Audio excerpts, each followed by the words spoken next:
Ato bojo pengen turu angel maram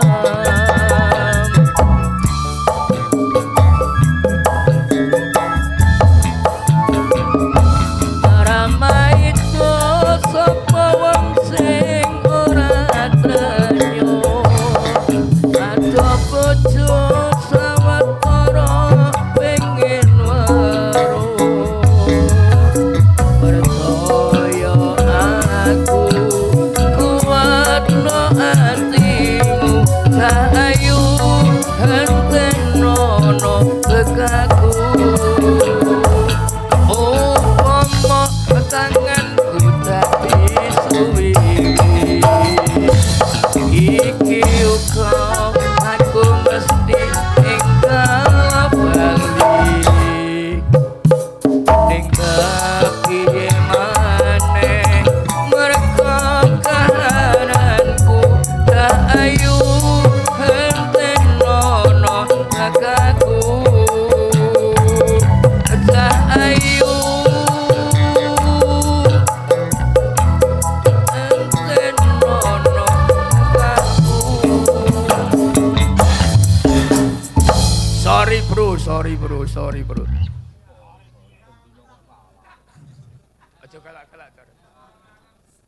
Assalamualaikum warahmatullahi wabarakatuh. Om Swastiastu, Namo Buddhaya, salam kebajikan, rahayu rahayu rahayu. Allah aturaken wilujeng dalu wilujeng rawuh dumateng sagunging para pamirsa pagelaran Ringgit Purwa wabil khusus pandemen Ki Eko Prisdiyanto tuwin sagunging para bapak tuwin ibu undangan ingkang sampun kepareng rawuh kempal manunggal wonten bale wismanipun nggih Bapa Slamet dalasan Ibu Murtiah ingkang mapan wonten ing Desa Gesian Kecamatan Pakel Kabupaten Tulungagung.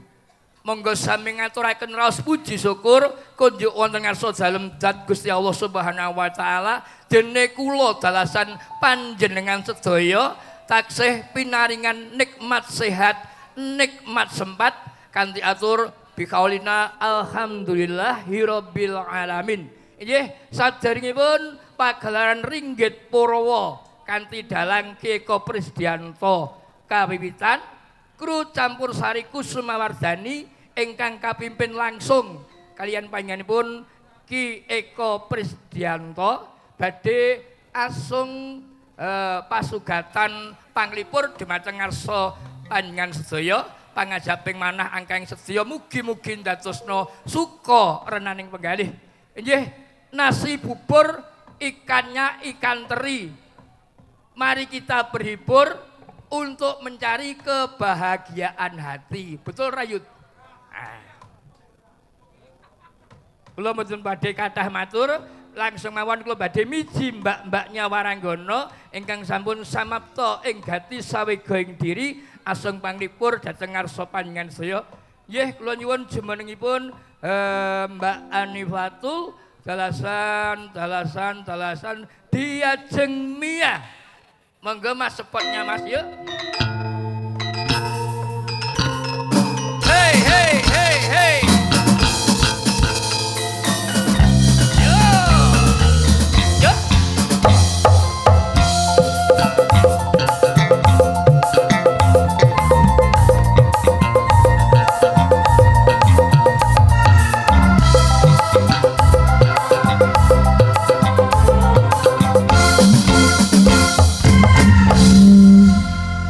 Bas, mic-nya sudah penuh belum baterainya? Ini nih. Tuh, kemana Pak Budi? Oh, ambil mic itu.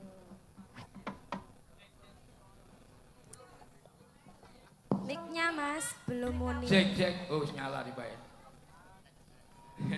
Wis. Wonten berjalan dengan gayeng menawa. Nggih. Jenengan mriko mawon Pak Budi, mboten napa-napa. Kok dadak bingung. Wilujeng dalu diajeng Anifatul. Sugeng dalu Pak Budi. Wilujeng dalu diajeng Mia. Sugeng dalu Pak Budi. Sampeyan dak sawang-sawang pasriyane kok saya endah, saya ayu, hanganyut-anyut kang padha hampir sani. Nggih. Panjenengan Waranggono kudu kaya mengkono Cahayu. Nggih. Harus banyak senyum ya.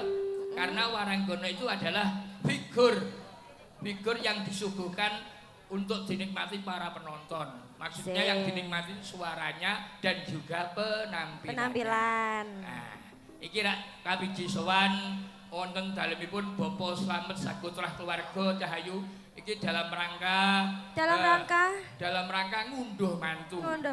Sing dimantu niku termasuk pejabat atau aparat desa kene. Panjenenganipun Mas Yoga, sekretaris desa alias Carik. Pak Carik. Carik Caroko ki utusan. Dadi utusane Bapak Lurah.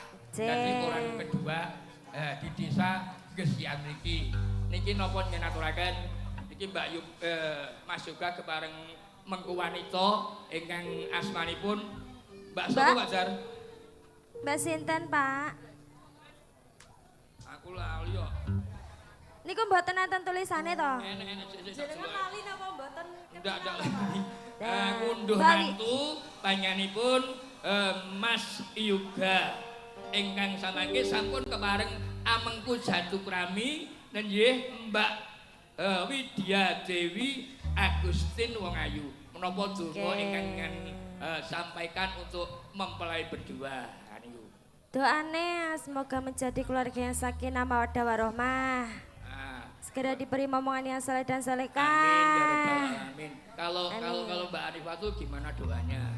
Bahagia selalu, sehat selalu, lancar rezekinya Pak Putih. Karo ndang meteng ya. Ndang meteng ya perlu. Ndang diparingi momongan lho maksude ngono. Niki badhe ngaturaken lagem napa Wong Ayu kagem para pamirsa sedaya ingkang sampun kepareng rawuh. Oke. Tipat. Iya.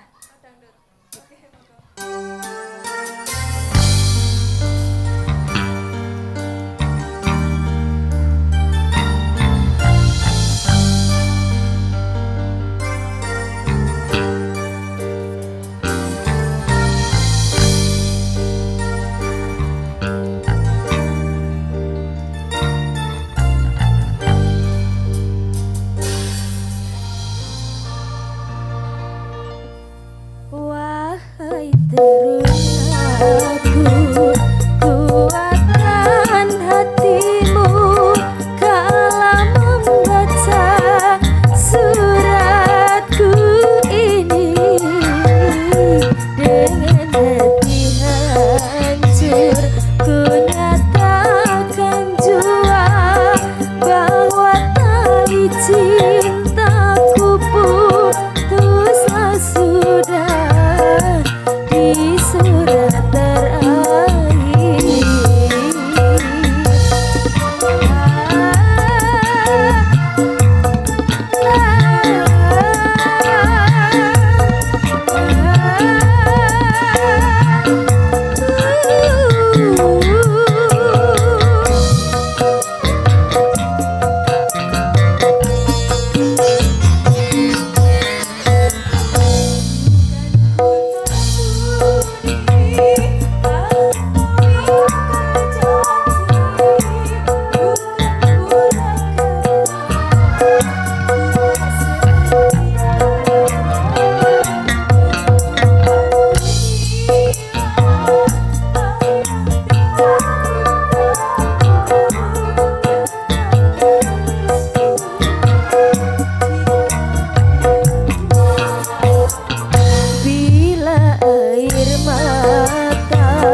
lanjut. Inggih, matur sembah nuwun wong ayu. Inggih, kula aturaken ugi salam hormat dhumateng Bapak Babinsa, Bapak Babin Kamtibnas, minggahipun Bapak Kepala Desa Desa Gesian ingkang sampun paring panyengkuyung utawi paring idi lumajining adicara ing dalu kalenggan menika saged lumampah mboten kantun ugi ngaturaken raos gunging panuwun dhumateng para kadang-kadang linmas ingkang sampun netepi ayahanipun nderek-nderek njagi keamanan ing pagelaran Ringgit Purwa ing dalu menika. Inggih kula mboten badhe kathah matur ingkang tanpa piguna, langsung mawon kula badhe nyuwun jumenengipun diajeng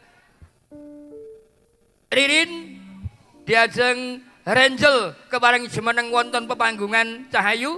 Asung pangliwur dhumateng para pamirsa ingkang sampun hambar-hamblabar ngebaki sasana pidalemipun nggih Bapak Slamet Sagotrah keluarga. Monggo jumeneng spotnya Mas, yuk. Mikir apa ing maksud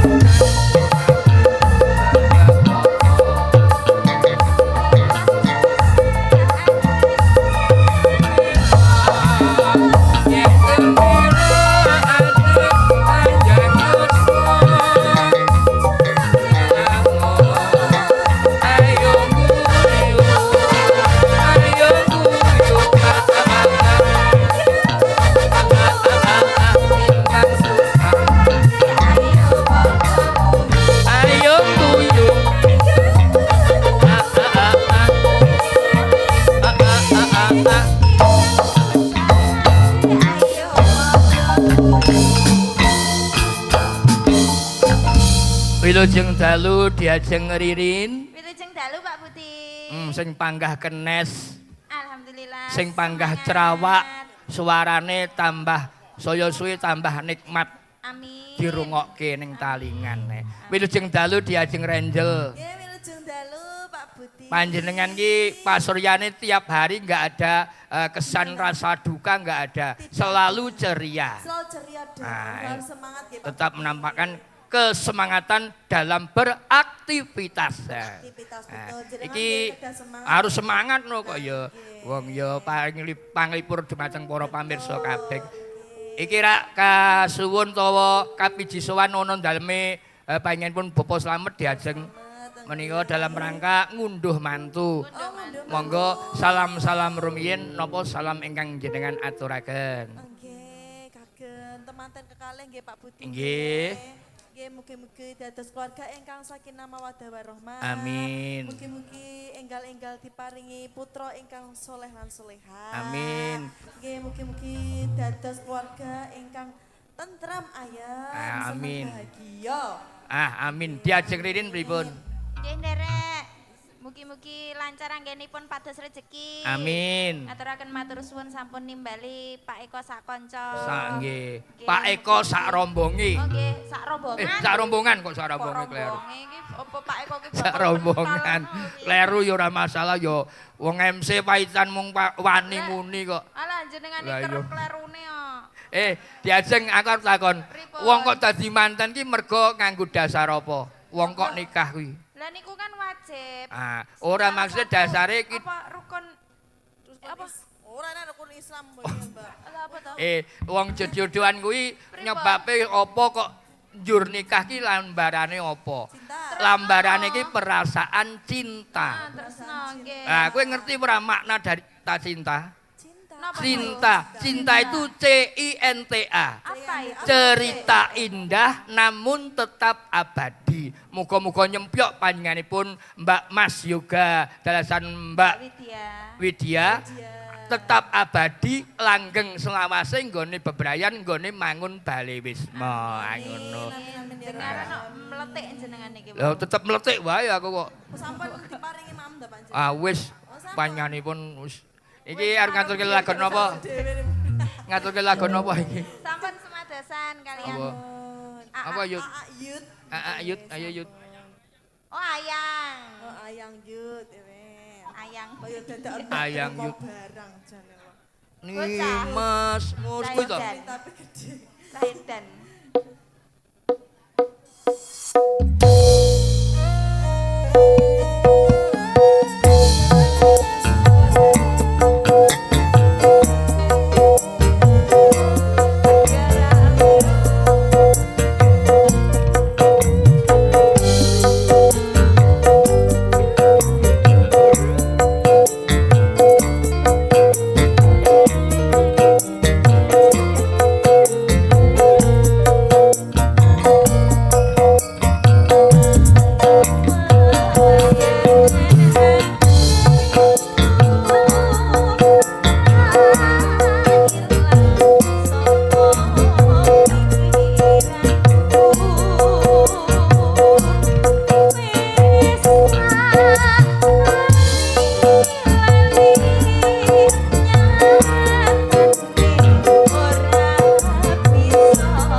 swara-swara sing nglam-lami jroning ati ya swara-swara kados suwantene Mbak Ririn, Mbak Renjel. Para pamirsa do kami tenggengen luwih padha mirsani. Nikmat banget suarane. Niki langsung mawon kula badhe nyuwun jumenengipun diajeng puri jalasan diajeng Diwang Probawati kepareng minggah wonten sasana pepanggungan wong ayu asung panglipur dhumateng para ingkang sampun kepareng rawuh. Yo!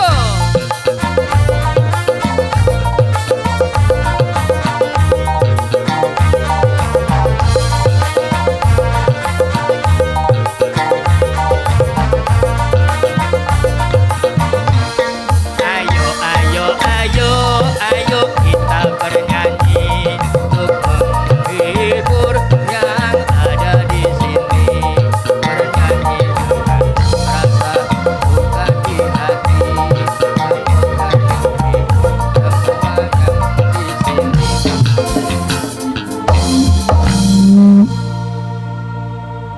Wilujeng dalu diajeng Puri Ratna. Sugeng dalu Pak Budi. Wilujeng dalu diajeng Diwang Probawati. Sugeng dalu Pak Bu. Mbak Iwang Gemoy.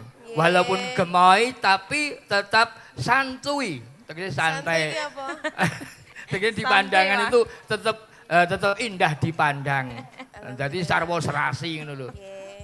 Apa? Iki kasuwun sowan wonten dalemipun Bapak Slamet sagotrah keluarga Cahayu badhe ngaturaken lelagon menapa atur salam-salam rumiyin Mbak Puri. Salam-salam untuk para pemirsa, untuk keluarga Bapak Slamet sak keluarga. Nggih, ngaturaken wilujeng dalu. Pengantinnya juga. Nggih, wilujeng dalu kagem sedaya para tamu ingkang sampun rawuh, ugi penonton sedaya Pak Budi. Nggih. Buat kedua mempelai Mas sinten? Mas Yoga. Mas Yoga, Sekdes, Oh iya. Sekretaris Desa. Semoga menjadi keluarga yang sakinah, mawadah warohmah. Betul, amin. Pernikahannya senantiasa diberikan keberkahan. Amin. Kebahagiaan. Sing paling penting ndang diparingi momongan Cahayu. Nggih. Momongan Pak sing Budi, soleh dan solehah. Solehah, amin. Berguna untuk nusa bangsa dan negara. Dan negara. Dan selalu bekti marang wong tua kekalihipun. Nggih, amin Allahumma amin. Ingaturaken lagu napa monggo. Nggih, pun janjian Wang kalih. aja mesam-mesem wang. Nyapa? Kowe lek mesem saya nambahi sengsem. Yo ya. kesengsem Lah, karo apa ketara? Aku mesem apa ketara? Ya ketok wae. Tak kandhani. Kowe ora ngerti. Wong lanang ki Kowe. nalurine mung loro. Apa, Pak? Nalurine ki mung duet karo wong wedok ayu. Wis senajan to wong tuwa wis wegah. Wis sik Tapi pangkat lek ketara ya, pengawas ya. Ada wong ayu ya bakal heeh ngono. Ayo lagon napa? Sing wong ayune wegah. Wegah ya ora dadi masalah. Angen-angen tok ya ora apa-apa. Iya Pak Budi, penting sehat ya Pak Bud. Yo.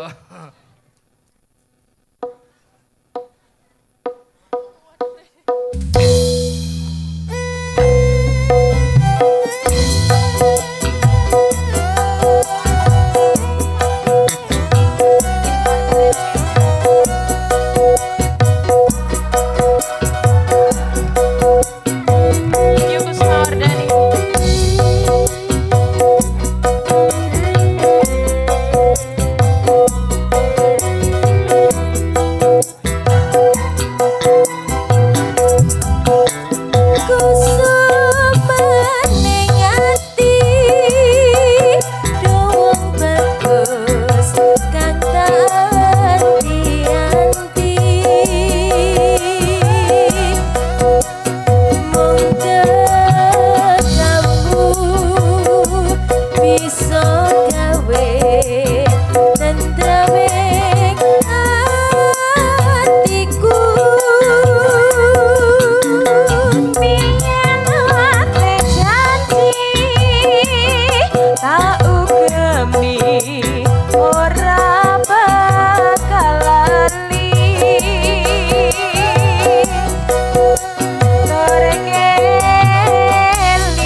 cah. Bocah disawang dik jemenake. Jan ngedan-ngedan ki sing do mirsani. Witekno kok. Ah niki langsung mawon nggo ngregengke swasana kula badhe nyuwun jumenengipun waranggana saking kru Hamong Rasa nggih Mbak Puji Lestari dalasan Bu Purwindari jumeneng wonten pepanggungan wong ayu asung panglipur dumateng para rawuh ingkang sampun kepareng lenggah hampir sani pagelaran ing dalu menika. Sepote apa Mas? Kemelengan nyungki-nyungki waktu kemelengan aku limpan tekane tadi sangan aku limpan tekane tadi sangan Wilujeng dalu diajeng Purwindari. Nggih, sugeng dalu Mas. Wilujeng dalu diajeng Puji Lestari. Sugeng dalu Pak Bud. Sik Mas, Mas. Kanggo Sampean nyeluk aku karo Bunji ndak padha ngene piye Mas? Lah jenengan Maksudnya ngetne aku tapi sing diceluk Bunji. Lah ngetne Bunji sing diceluk aku. lah mripate kira kok ya. Sik cetha iki lek mripatku kira sampean iki. Ha iki Pripun Pak Bud? iki asung panglipur dumateng para pamirsa ingkang sampun kepareng nglenggah Bu diajeng Nggih. Puji Lestari, Nggih. diajeng Purwindari. Nggih. Tembange napa niki? Pau wonten sing request gandrung Oh ngrose. nggih, gandrung mawon nggih. Gandrung Nggih. Mas. Yuk. Timbang Nggo- meneng gamelane. Nggo gayengke swasana Mas yuk gandrung.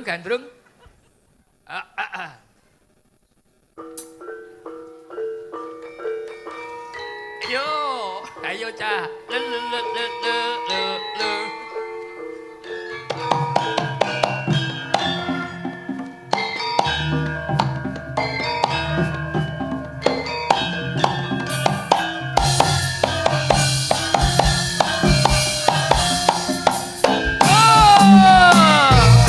Ya Pak Bud. Saya Pak Bud.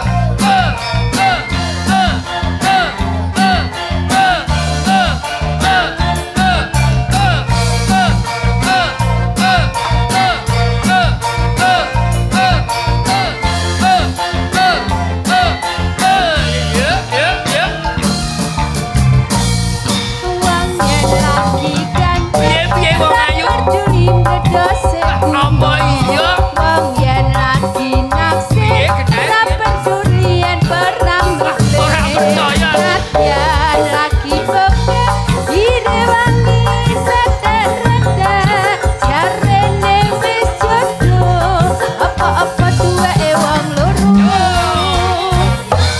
kepikat terlambat kelim donya Piye? wong yen lagi jodoh terlambat kelim lagi inflasi Ora percaya. ora duwe duit direwangi kritik-kritik jarene wis jodoh apa-apa duweke wong loro Irung bangir aduwe sapa dik yen nembang iri ya duwekmu lambe tipis duwe sapa dik ambil tipis ya duwekmu janggut nyatis duwe sapa dik janggut nyatis ya duwekmu buangke anik duwe sapa dik angge ani ya duwekmu iki piye duwe sapa mestine ana sing duwe iki piye duwe sapa mestine ana sing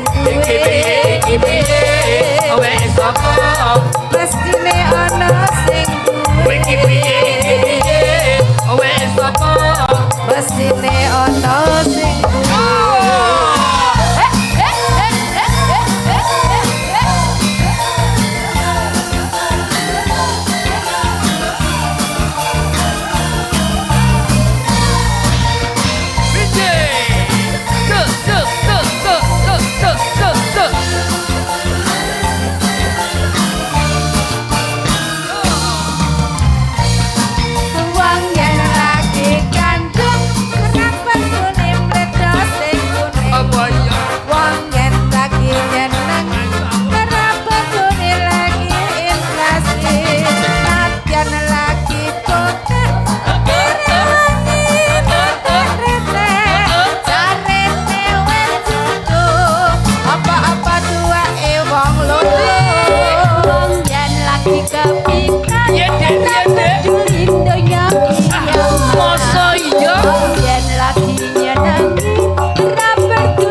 nggandengi wong loro ya sumuk ngiwa tengene. Nggih, sawetawis panglipur campursari kru Kusumawardhani saged kasigek mangke saged kalajengaken ing adicara limbukan. Nggih. Saking kawula cekapi semanten kula namung jejaring titah sawantah sayekti kebak kilap kebak salah kula namung pinter nyuwun lumunturing sih samudra pangaksami saking kawula cekapi wassalamualaikum warahmatullahi wabarakatuh. Wekdal sawetahipun kula aturaken dumateng Pak Darmaji. Oh, Mas Bagong Danariksa.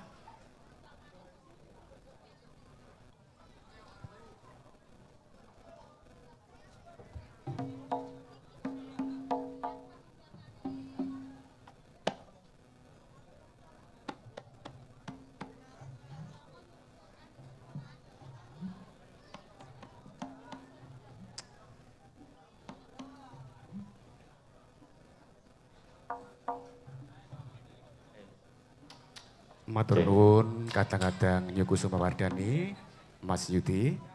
Matur nuwun Mas Budi. Sampun kakang suasana amiwiti manembromo rawuhipun para tamu.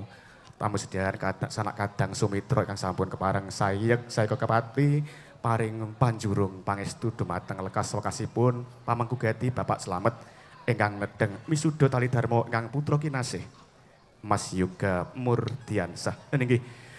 Mas Dwi dawuh saking keluarga Bapak Slamet karana sampun ndungkap wanci nderekaken laksitaning Sedyatama lung tinampi paraga ringgit ing mangke wujudipun Prabu Puntadewa Raja Ngamarta.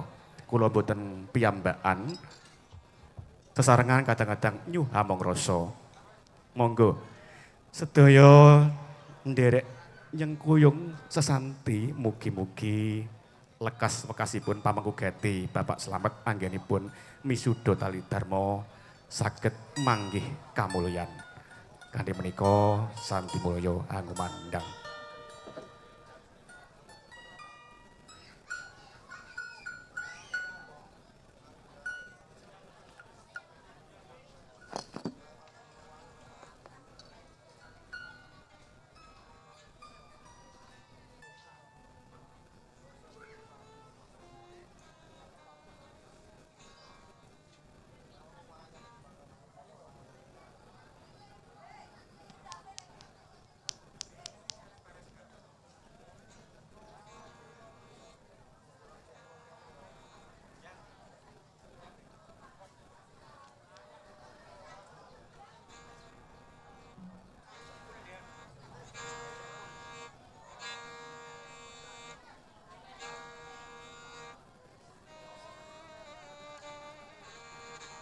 Ladrang sampi mulya ambiwada menggah pambuka lampahing tata cara lung tinampi.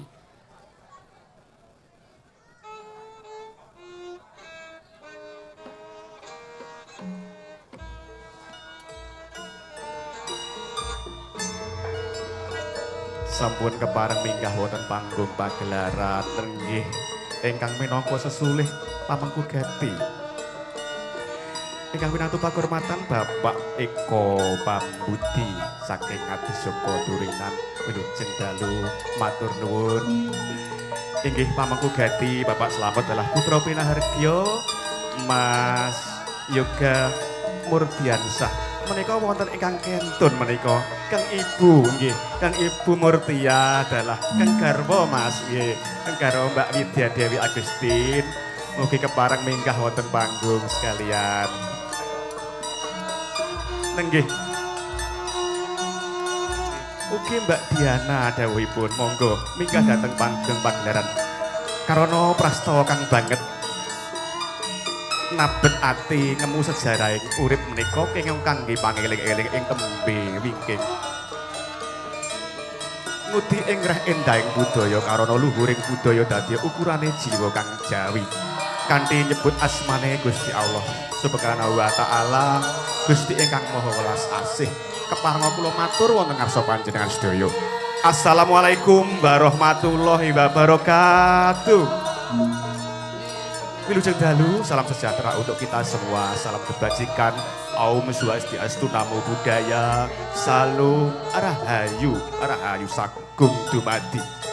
Sih rahmat ayem tentrem rahayu mugi tansah rumentah tinampi wujud pangayoman wilujeng Bapak saha Ibu, para tamu sinedahan sanak kadang sumitra ingkang sampun sami kepareng rawuh wonten ing Bali Agung Winangun dalemipun Bapak Slamet ing Desa Gesian Kecamatan Pakel. Nenggih, bismillah, alhamdulillah, wa syukurillah, la haula wala quwata illa billah, amma ba'da. Ingkang winantu pakurmatan para sepuh pinisepuh ingkang pono ing pamawas klebda ing pitutur ingkang satu pantes kula bekteni minggahipun Al Mukarramun Rama Yai Ibu Nyai ingkang mahambek luhuring kitab suci wahyuning ilahi minangka panuntun kiblat ing panembah ingkang satu pantes kula takdimi. Ingkang winantu ing kabagyan Bapak Slamet sekalian sakeluarga sekalian Ibu Murtia dalah putra pinahargya Mas Yoga Murdiansah dalah ingkang garwa kinasih Mbak Widya Dewi Agustin putri saking Bapak Yudianto Ibu Ririn Pujiastuti ngelampir Bandung. Dalah para sutresna budaya para tamu sinedahan sedaya ingkang satu pantes sinudarsana. Saderengipun nyuwun pangapunten paripaksa kula ngadeg wonten ngarsa panjenengan karana piniji dening pamangku gati kinen jejer mongko pambiwara nanging saderengipun kula ngaturaken menggah rangkeng tata cara ingkang badhe kelampah nglenggana lampahing janwa sawantah ingkang parikedah nengenangaken kandeling panembah sumangga kula nderek wingking panjenengan tansah nambahi raos syukur lan panuwun wonten ngarsa dalem Allah Subhanahu wa taala karana peparingipun rahmat awujud pinten-pinten nikmat ing antawisipun dalu kang endah Mbak barokah menika panjenengan sedulur kula sakes kempal nyawiji wonten ing dalemipun Bapak Slamet ingkang ndawek angadani tasakuran wisuda tali dharma kanthi ginanjar bagas waras lan giat. Alhamdulillahirabbil alamin. Boten kata lomba selawat salam tansah kajiwa kasarira wonten ngarsa dalem junjungan kita Kanjeng Nabi Rasulullah Muhammad sallallahu alaihi wasallam kang tetelo sampun paring tatanan tuntunan menggahing pagesangan satemah saged manggih kawilujengan wilujeng donya wilujeng akhirat. Mugi panjenengan lan kula kalebet ewanipun titah ingkang taat satemah pikantuk syafaat ing binjang tumapak ing dinten yaumul kiamat. Amin amin ya rabbal alamin. Bapak Ibu para tamu sanak kadang sumitra sedaya dalu menika katiti dinten Senin Pahing 9 Juni 2000 langkung inggih sampun kalampah netepi darmaning werda darmaning sepuh Bapak Slamet nggih misuda tali dharma ingkang putra kinasih Abagus Yoga Murdiansah Sekdes Gesian nggih yang sampun kasembadan mupu Giri Patemboyo putri saking ngelampir Bandung nggih Mbak Widya Dewi Agustin nggih putra pawestri saking Bapak Yudianto Ibu Ririn Pujiastuti sedaya wisuda nut tatataning agami lan negari ugi nut adat widi-widana sampun kelampah sedaya manggih prayogi boten wonten alangan setunggal menika.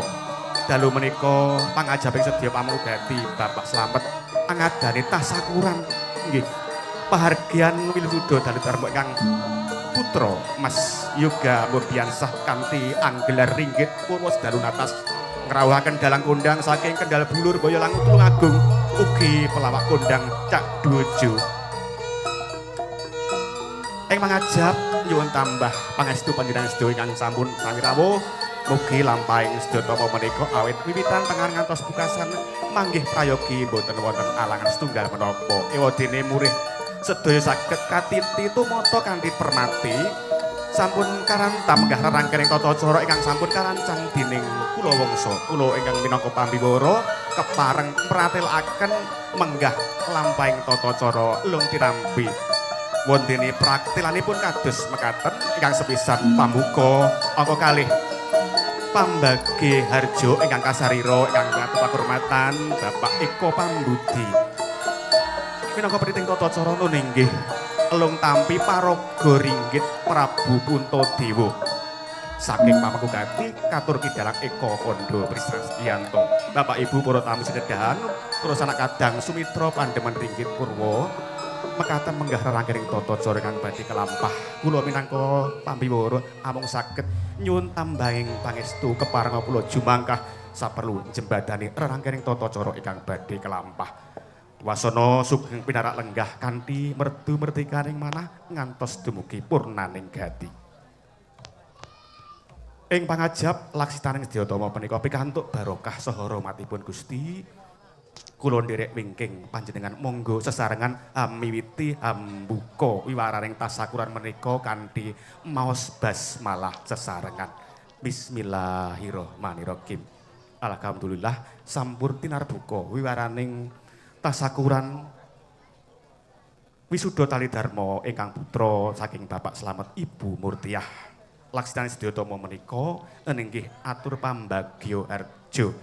Mira kepala res lamun katimbang katraju raos sing manah bingah boten wonten ingkang sami ingkang rinaosaken Bapak Slamet Ibu Murtiah awit menapa sampun pikantuk pengayomanipun Gusti saha panjurung pangestu panjenengan sedaya ingkang sampun kepareng rawuh satemah anggenipun nindakaken netepi darmaning sepuh saged kelampah mboten manggih alangan setunggal menika raos ing banah bingah menika daya-daya kepengin manembromo dumateng rawuh paduka nanging karana berak-berawaning penggalih satemah dados legek putek bunek bebasan saklimah mboten kuwani mbabar pangandikan dalu menika pepuntok ing sedya Bapak Slamet tumuli anyaraya jati dumateng ingkang winantu pakurmatan Bapak Eko Pambudi mugi kersa sumala atur pambagya wonten ngarsa panjenengan rehne ingkang winantu pakurmatan Bapak Eko Pambudi sampun samekta wonten sisih kiring kula pramila sasana panyawara kula aturaken dumateng panjenenganipun kasumanggaaken.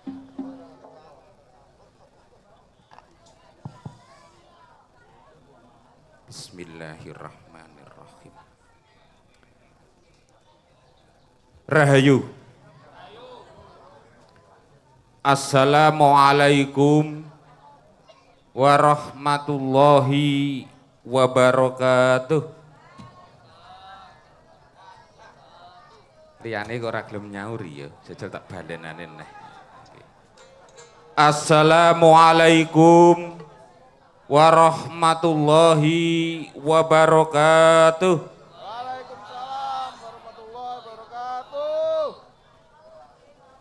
A'udzu billahi minasyaitonir rajim. Bismillahirrahmanirrahim. Alhamdulillahi rabbil alamin. Assalatu wassalamu ala asrafil anbiya'i wal mursalin. Sayyidina wa maulana Muhammadin. La haula wa la quwwata illa billahil aliyyil azim. Qala rabbi israh li sadri wa yassir li amri wahlul 'uqdatam min lisani yafqahu qawli amma ba'd. Hadratul kiram, dumateng para alim ulama, rama yai, ibu nyai ingkang rinten dalu tansah sinanding kitab wahyuning ilahi sinuyudan para santri ingkang satuhu kala bekteni. Nuwun dumateng para bini sepuh, pepunden sepuh, aji sepuh kasepuhan ingkang lebda ing pitutur miwah pono ing pamawas ingkang tuhu kinabekten. Gelaring budaya ingkang agung hamestuti dhateng pepoyaning kautaman ingkang pantes sinudarsana. Para lenggah, para pamirsa kakung sumawana putri ingkang bagya mulya. Wonten mriki kawula pinangka sulih salira saking panjenenganipun Bapa Slamet Dalasan Gotrah. Saderengipun kawula matur punapa ingkang badhe kawula aturaken wonten ngarsa panjenengan sami. Labet kula netepi wajibing bangsa Nuswantara ingkang linambaran agenging Pancasila saha angemban Eka Prastya Pancakarsa. Langkung rumiyin sumangga handika sedaya sareng-sareng kala dherekaken hangeningaken cipta manengku puja ngunjukaken ras puji astuti syukur kunjuk dhateng ngarsa dalem Gusti ingkang amurba amasesa kang pinangka sesining rat pramudita Allah Subhanahu wa taala. Dene punapa wonten kalodhangan dalu punika kita sedaya tasih saged makempal nderek mangayu bagya niat hajatipun panjenenganipun Bapa Slamet dalasan Godrah. Haming kasarining Soekarto mugi tulus raharja awit ri kalenggan menika saengga wonten ing selami-laminyo. Amin Allahumma amin. Boten kata lumpen sholawat ugi salam mugi tansah kunjuk dumateng junjungan kita Rasulullah Muhammad sallallahu alaihi wasallam. Ingkang tansah kita ajeng-ajeng safangatipun benjang wonten ing yaumul kiamah. Amin Allahumma amin. Para bapak, para ibu, para lenggah ingkang tuhu kinurmatan, lumantar lisan kawula panjenenganipun Bapa Slamet dalasan keluarga ngaturaken sugeng rawuh lan ngaturaken gunging panuwun ingkang tanpa upami. Dene punapa handika sami sampun kersa hangestreni menapa ingkang dados niat kajatipun panjenenganipun Bapa Slamet sampun kasembadan ngentas keng putra kakung. Nun inggih panjenenganipun Nak Mas Bagus Yoga Murdiansah lan ugi Nimas Ayu Widya Dewi Agustin. Nyuwun berkah tambahing pangestu saking panjenengan sedaya. Mugi pinanganten kekalih anggenipun lumban wonten samudraning bebrayan agung. Saged jumbuh kang ginayuh, sembodo kang sinedya, lestari kang kaesti, awit donya tumekeh wonten ing delahan. Amin Allahumma amin. Sak lintune menika nyuwun berkah tambahing pangestu fa insyaallah. Menjang-enjang kang putra kekalih panjenenganipun Mas Rio ugi Mas Yoga badhe dipun ruwat mugia ical sarining Soekarto kantuna teguh rahayu slamet kaparingan subudul iman wal Islam awit donya tumekeng wonten ing delahan pikantuk ridho saking ngarsa dalem Allah Subhanahu wa taala. Para lenggah, para bapak, para ibu ingkang tuhu kinurmatan. Nggih, rada kula dawakne titik ngedalange urung siap sanuwe. Nggih. Lan ugi matur nuwun ingkang tanpa upami dumateng sedaya kadang rencang kakung putri ingkang sampun paring iguh partikel bau suku ingkang kala wau tundhanipun hanjok damel hanyeng kuyung kersanipun panjenenganipun Bapa Slamet anggenipun tasyakuran ngunjukaken rasa syukur dhateng ngarsa dalem Gusti Allah. Mugi sedaya kala wau para kadang wonten tuna luputipun panjenenganipun Bapa Slamet anggenipun nyuwun tulung dumateng handika sami lumantar lisan kawula panjenenganipun Pak Slamet dalasan keluarga namung pinter nyadong rumentahing pangapunten ingkang sak ageng-agengipun. Dene mangke fa insyaallah panjenenganipun Ki Dalang Ki Eko Kondo Prisdianto badhe ambabar lampahan wahyu katentreman. Mugi mahanane ayem lan tentrem. Panjenenganipun Bapa Slamet anggenipun bangun baliwisma lumeberipun dumateng keng putra kekalih. Mugi tansah pinayungan, kamulyan, kabegjan, kabagas warasan awit donya dumugi wonten ing akhiripun benjang. Nggih, nyuwun sewu menika kala wau kula enten bebungah sekedhik badhe kula caosaken dhateng para penonton ing pengajap mugi kanthi bebungah menika estu-estu saged mbingkas sarining Soekarto ingkang badhe tumanja dhateng anak kula kekalih panjenenganipun Mas Rio lan ugi panjenenganipun Mas Yoga. Ananging kranten barengipun namung kedhik dados mengke kula uncal mawon mboten usah rayaan ingkang nampi alhamdulillah ingkang mboten pun dadosaken gelaning penggalih nggih Pak Bu. Nggih, nggih. Mas panjenengan mendhet setunggal-setunggal panjenengan uncal mrono ngoten monggo. Pun. Mas Rio bawa satu, Mas Yoga. Lah. Budi wis ditinggali. Ae nyabut tak tinggali.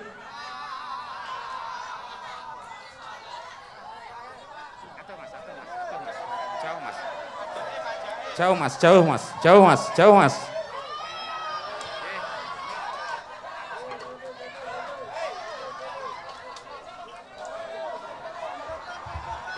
Aja, oke.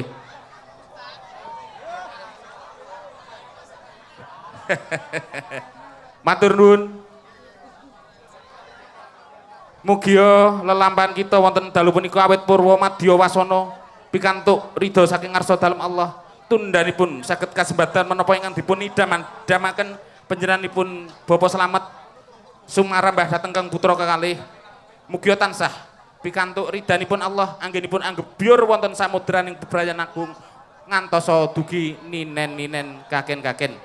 Mekaten ingkang saged kawula aturaken wonten kirang langkungipun anggen kawula matur kawula nyuwun pangapunten. Akhirul kalam billahi taufik wal hidayah. Waridho wal inayah ihdinas siratal mustaqim. Wassalamualaikum warahmatullahi wabarakatuh. Wedaring gati panjurung sih wujud tondo tresno saking pamengku gati ingkang kasiluwih sarira ingkang winantu pakurmatan Bapak Eko Pambuti sampun katur matur ageng ing panuwun. Nenggih laksmiyane sedaya ingkang badhe katur lung nampi paraga ringgit Prabu Puntadewa. Mugi kepareng minggah wonten panggung pagelaran Ki Eko Kondo Prisdiyanto. Jengkar saking sasana tepas wangi tumuju wonten ing sasana panggung pagelaran lumampah katon gagah pideksa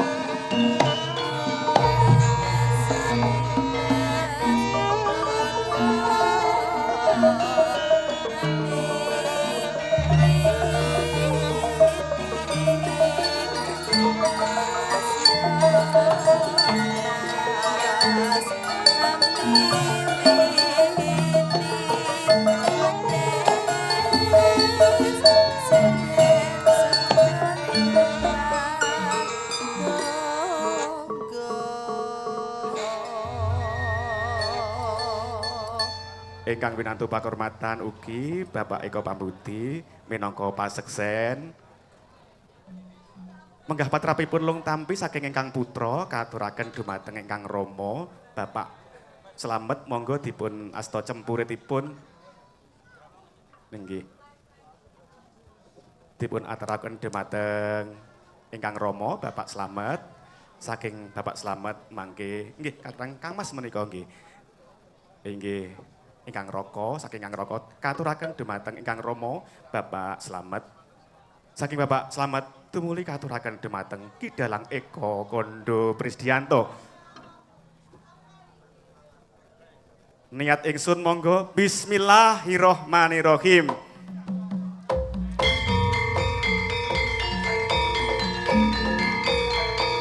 Bapak Ibu, para tamu sinedahan, sanak kadang sumitra pandemen budaya Jawi ringgit purwa mekaten menggah raraking tata cara lung tampi paraga ringgit Puntadewa saking pamengku ganti dumateng Ki Dalang Eko Kondo Prisdiyanto sampun lumampah kanthi sae. Kula ingkang minangka jejer pambiwara kathah kalepatan tertamtu kemawon namung saged nyuwun dumateng panjenengan kersa alapang jojo kanthi ngluberaken ageng samudra mahasapa. Ewasana sugeng pinaranggah mirsani pagelaran ringgit Prosonatas kanthi margi mertikaning manah sarisanti rahayu-rahayu ingkang sarwi tinemu susila prasaja ing salwiring gati. Billahi taufiq wal hidayah wal hidayah. Wassalamualaikum warahmatullahi wabarakatuh.